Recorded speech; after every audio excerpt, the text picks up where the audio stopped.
Shalom, praise the Lord. आप सभी को जय मसीह के। मैं परमेश्वर का धन्यवाद देता हूँ आज की सुबह दिखाने के लिए। एक और दिन परमेश्वर ने हमें दिया है, हम परमेश्वर को कोटि कोटि धन्यवाद दें। एक नया संदेश लेकर मैं पास्टर राजवंशी आपके सम्मुख उपस्थित हूँ और आपने देखना शुरू किया मेरा यूट्यूब चैनल जिसका नाम है ब्रदर राजवंशी। यदि अभी तक आपने मेरे चैनल को सब्सक्राइब नहीं किया तो अभी सब्सक्राइब कर लीजिए, बेल आइकन को दबाइए ताकि नोटिफिकेशन आपके पास पहुँचे। नया वीडियो, नई जानकारी बिना व्यवधान बिना रुकावट आपके पास पहुँच जाए। मेरी वीडियोस को लाइक कीजिए, शेयर कीजिए और कमेंट्स बॉक्स में आकर मुझसे ज़रूर बातचीत कीजिए। आज का संदेश जो है वो आत्मिक फलों में एक फल है, उसके विषय में है। उसका क्या रहस्य है, बहुत ही महत्वपूर्ण बात आज मैं आपको बताने जा रहा हूँ। ये बाइबल का एक ऐसा रहस्य है जो शायद हमने कभी इस पर गौर किया हो। तो जो फल हैं वो तो आप जानते ही हैं। आत्मिक फल कहाँ लिखे हैं? गलातियों की पुस्तक 5 अध्याय के 22 और 23 पद में वहाँ लिखा है, पर आत्मा का फल प्रेम, आनंद, शांति, धीरज, कृपा, भलाई, विश्वास, नम्रता और संयम है। ऐसे ऐसे कामों के विरोध में कोई भी व्यवस्था नहीं है।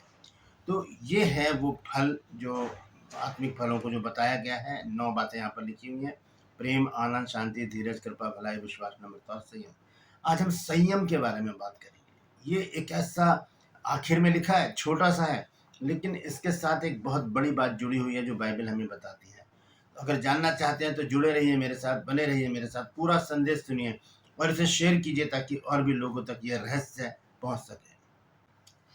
ट्रूपर्स में आज का सवाल है आपको बताना है कि जो विश्वास करे और बपतिस्मा ले उसका क्या होगा। अगर जो विश्वास करेगा और बपतिस्मा लेगा तो क्या होगा? जानते हैं तो कमेंट्स में लिख दीजिए, नहीं तो डिस्क्रिप्शन में आपको सवाल का जवाब मिल जाएगा। हवाला जरूर लिखिएगा कि ये कहाँ पर लिखा हुआ है। Please the Lord. और अगर आप चाहते हैं हमारे बाइबल स्कूल की बुक परचेस करना तो इस नंबर पर मुझे व्हाट्सअप मैसेज करके लिखिए कि मुझे आपकी पुस्तकें चाहिए। उसी समय आपको पूरी जानकारी दे दी जाएगी। और मेरा मुहिम शुरू हो रहा है जिसका नाम है कि मैं भी चेला। कल की वीडियो में मैंने इसमें सारी डिटेल दी है, आप कल का वीडियो देख सकते हैं और उसमें सब कुछ मैंने बताया। तो इस नंबर पर मुझे व्हाट्सअप मैसेज करके लिखिए कि मुझे इस मुहिम में जुड़ना है, मैं भी चेला। तो आपको रजिस्टर कर लिया जाएगा, आपको जुड़ लिया जाएगा और उसके बाद आपको पूरी जानकारी आगे दी जाएगी। आइए छोटी सी प्रार्थना करके फिर वचन में चलेंगे। प्रभु जी, मैं धन्यवाद देता हूँ आज की सुबह दिखाने के लिए और विनती करता हूँ प्रभु, आज के वचन को भी शेयर करने में मेरी मदद सहायता कर। मेरे होठों को, मेरे दिल दिमाग को छूकर ब्लेस कर। मेरी आत्मा, मेरा शरीर तेरे ही कब्जे में रहे, ताकि बोलने वाला मनुष्य नहीं बल्कि तेरा आत्मा हो। जो भी गुण भेद की बातें आज के वचन में छिपी हैं प्रभु, वो हम पे प्रकट करना, ताकि हम उन बातों को जाने और उन्हीं के अनुसार अपने जीवन को व्यतीत करें। जितने लोग इस वचन को देख रहे हैं, सुन रहे हैं, सब पर मैं तेरी आशीष बोलता हूँ। हर एक को आशीषित कर, हर एक की रोग, बीमारी, चिंता, परेशानियों को अपने सामर्थ्य नाम के द्वारा दूर कर दे। प्रभु यीशु नासरी के नाम से मांगते हैं, आमीन। Praise the Lord. तो आइए आज के इस अद्भुत संदेश को शुरू करेंगे। सब संदेश है आत्मिक फल, संयम का रहस्य। क्या है इसका रहस्य? तो सबसे पहले हम देखते हैं गलातियों 5 अध्याय 22 और 23 पद में क्या लिखा है। यहाँ लिखा है कि पर आत्मा का फल प्रेम, आनंद, शांति, धीरज, कृपा, भलाई, विश्वास, नम्रता और संयम है। ऐसे ऐसे कामों के विरोध में कोई भी व्यवस्था नहीं है। तो फल तो है ही, ये कार्य भी हैं, क्योंकि आगे लिखा है आखिर में, ऐसे ऐसे कामों के विरोध में कोई भी व्यवस्था नहीं है। ये काम है, ये हमारी शरीर की क्रियाएं हैं जो हमें दर्शानी है। प्रेम दर्शाना है, शांति, प्रेम, आनंद, शांति, धीरज, कृपा, भलाई, विश्वास, नम्रता और संयम। ये वो काम है जो हम अपने स्वाभाविक रूप से व्यवहार में लाकर इन्हें हम प्रदर्शित कर सकते हैं।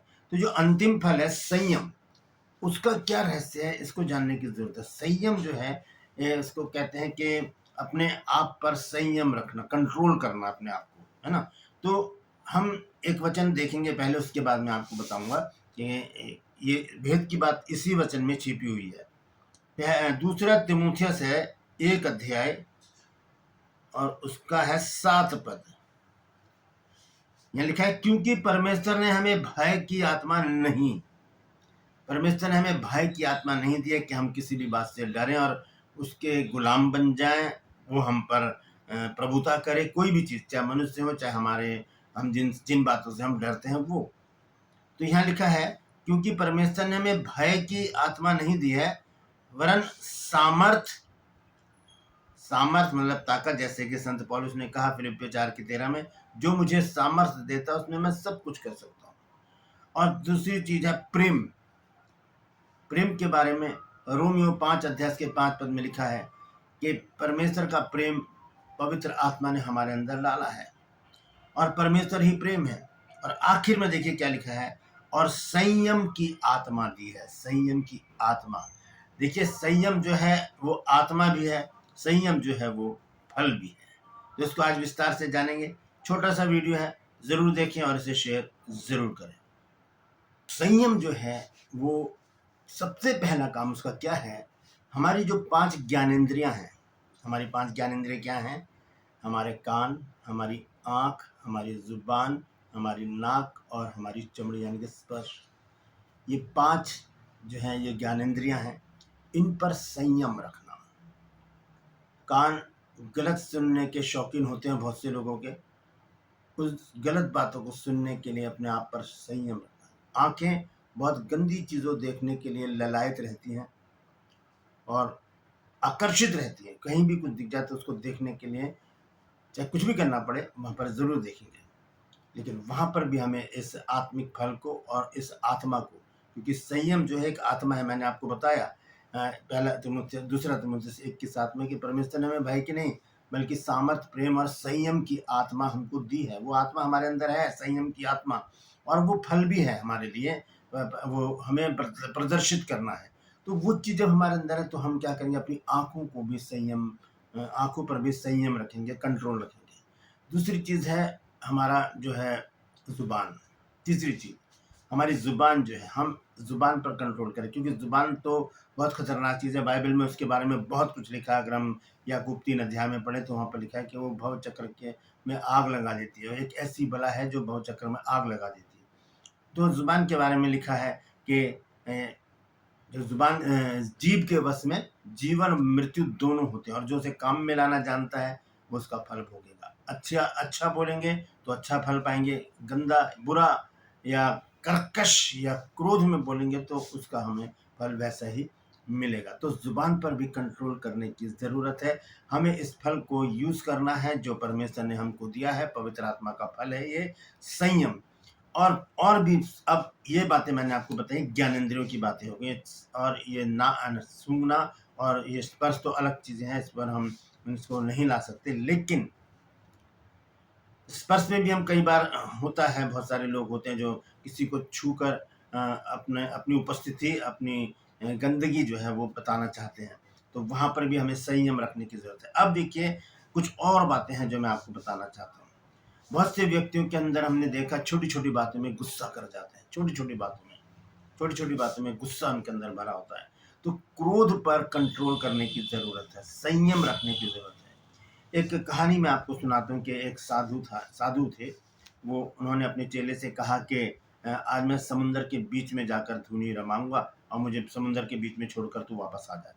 वो गया, 2 नाव लेके वहाँ पर छोड़ा और वो वापस आ गया अपने किनारे पर। अब वो बीच में बैठे थे अपनी आंखें बंद करके, इतने में उनकी नाव पर आवाज़ आ रही है, खट खट खट खट, कोई बजा रहा है उनकी नाव पर जैसे कोई हथौड़े मार रहा हो। अब वो धीरे धीरे गुस्से में भर गए, कहने कि कौन है जो मुझे गुस्सा दिला रहा है, कौन है जो मुझे गुस्सा दिला रहा है। और जब उन्होंने आंखें खोलकर देखी तो एक खाली नाव थी जो उनकी नाव से हवा के हिलकोरे से टकरा रही थी और बोल रही थी खट खट खट। तो साधु ने कहा कि ये तो गुस्सा तो मेरे अंदर ही है, मैं किसी के ऊपर क्यों गुस्सा हो रहा हूँ कि मुझे किसी ने गुस्सा दिला दे, ये मेरे अंदर है। तो ये गुस्सा हमारे अंदर होता है और सामने वाली प्रक्रिया के द्वारा क्या होता है, वो गुस्सा हमारे बाहर आता है। तो उस पर हमें कंट्रोल, उसके ऊपर हमें संयम रखने की ज़रूरत है, क्योंकि क्रोध, बाइबल में बताती है कि जो बड़ा क्रोधी है उसे दंड उठाने दे, अगर तू उसे बचाएगा तो तुझे बार बार उसे बचाना होगा, नीति वचन में लिखा है ये। तो क्रोध जो है वो हमारे धर्म का निर्वाह नहीं कर सकता, तो उस पर हमें संयम करने की ज़रूरत है।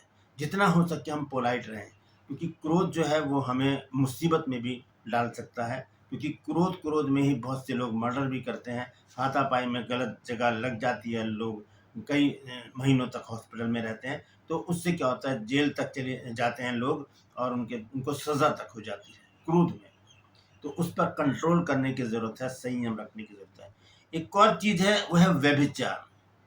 व्यभिचार जो है हमारे, उसे कहते हैं गंदे विचार जो हमारे दिमाग में आते हैं, वो दिमाग में आते हैं और फिर हम अपने शरीर की क्रियाओं को काम में लाना शुरू कर देते हैं, जिससे कि हम अशुद्ध हो जाते हैं। जिससे हम अशुद्ध हो जाते हैं, जिससे कि हम कहते हैं मास्टरबेट कहते हैं, जिसे वो मन के विचारों में गंदी बातें लेकर आना। वो कहाँ से शुरू होती है? आँखों से। आँखें देखती हैं, मन में गंदे विचार आते हैं, फिर शरीर जो है वो अपना काम करना शुरू कर देता है। तो इस पर भी हमें वे विचार ना आए हमारे मन में, तो अपने मन पर कंट्रोल करने की ज़रूरत है।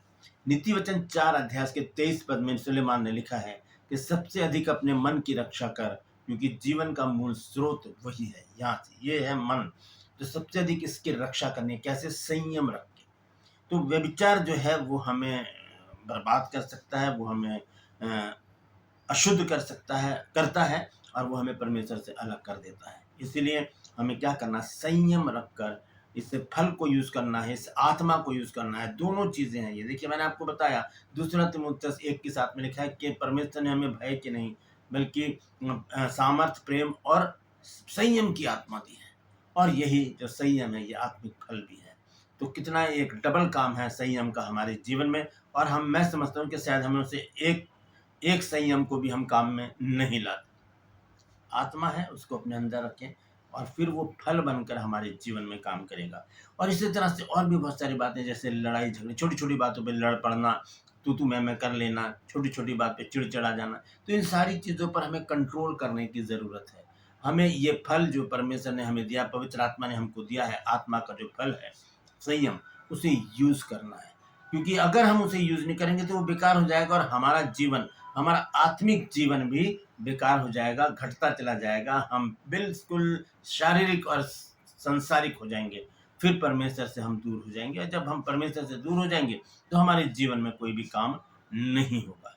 तो ये जो आत्मिक फल है, आखिरी फल जो है वो है संयम। मैं एक बार फिर से आपको बता देता हूँ, 9 फल जो लिखे गए हैं वह प्रेम, आनंद, शांति, धीरज, कृपा, भलाई, विश्वास, नम्रता और संयम। लिखा है कि ऐसे ऐसे कामों के विरोध में कोई भी व्यवस्था नहीं है। तो जो संयम है उसे हम यूज़ करें अपने मन को कंट्रोल करने के लिए, अपनी दृष्टि को, अपनी ज़ुबान को, अपने चाल चलन को, अपने व्यवहार को, अपने हर एक एक्टिविटीज़ को जो हम संसार में रहकर करते हैं, चाहे हमारा आत्मिक संसार हो, चाहे हमारा संसारिक संसार हो, वहाँ पर दोनों जगह इस फल को यूज़ करने की ज़रूरत है। अगर हम इसे यूज़ नहीं कर रहे हैं तो हम संसारिक हैं, हम शारीरिक हैं, हम परमेश्वर से दूर और भटके हुए हैं। आइए आखिर में एक वचन में पढ़ के समाप्त करूंगा।